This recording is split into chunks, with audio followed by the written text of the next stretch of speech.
నాన్న నాన్న ఒరేయ్ చెప్పండి నాన్న. నేను ఇంత చెప్పినా కూడా చదవకుండా మళ్ళీ నువ్వు వెళ్ళి తాగేసి వస్తావురా? ఇంకా మేము బతకడం కూడా అనవసరం. నాన్న నేను చెప్పేది విను నాన్న. అది కాదు నాన్న. నాన్న నాన్న ఒకసారి చెప్పేది విను నాన్న.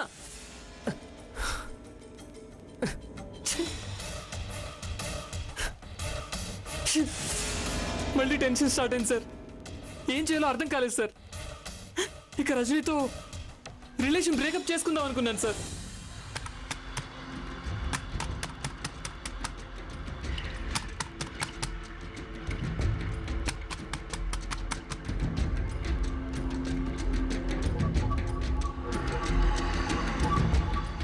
మళ్ళీ వచ్చావేంటి?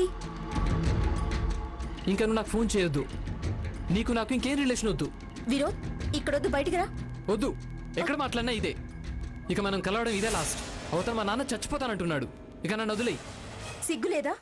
ఆయన ఎవరో బెదిరిస్తున్నారని నన్ను వదిలిమంటావా? ఇన్నాళ్ళు ఏమైంది ఆలోచన? ఎక్కువ మాట్లాడకు. వినోద్ అరవకు, పిల్లలు పడుకున్నారు. నీ పిల్లలంటే నీకు అంత ప్రేమ ఉంటే నేనంటే మా నాన్నకు ప్రేమ ఉండదా? నేను చెడిపోతే బాధ ఉండదా? అంటే నా వల్ల నువ్వు చెడిపోయావా?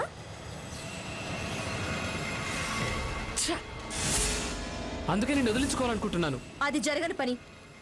నీకు కావలసినప్పుడు ఉండడానికి, వద్దంటే వదిలేయడానికి నేనేమి పిచ్చిదాన్ని కాదు. నీకోసం నా భర్తకు కూడా దూరంగా ఉంటుంటే నువ్వు ఈరోజు నాకు దూరం అయిపోతే ఎలా ఊరుకుంటా అనుకుంటున్నావు? ఊరుకోకేం చేస్తావు? నీ అసలు రంగు మీ నాన్నకు చెప్తాను. నా కోసమే మీ వాడు చదువుని అశ్రద్ధ చేశాడని చెప్తాను. నీ విషయం మీ కాలేజ్ అంతా చెప్తాను. అసలు నీకు జీవితంలో పెళ్లే కాకుండా చేసి నీ కుటుంబం పరువంతా తీస్తాను.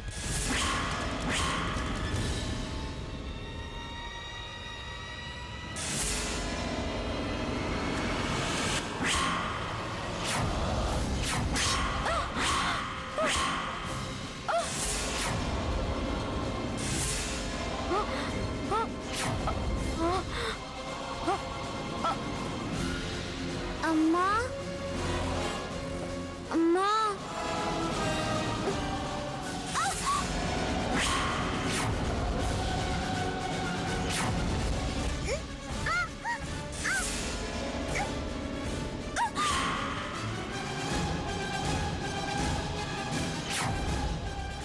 ఇప్పుడు చెప్పవే, ఏం చెప్తావో.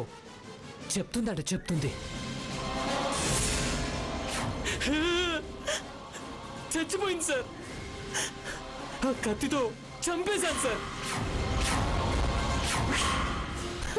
చంపేశాను సార్. రజని పిల్లల్ని చంపేశాను సార్. లోపల డోర్ లాక్ చేసి విండో గ్రిల్స్ ఓపెన్ చేసి బయటకు వచ్చేసాను సార్.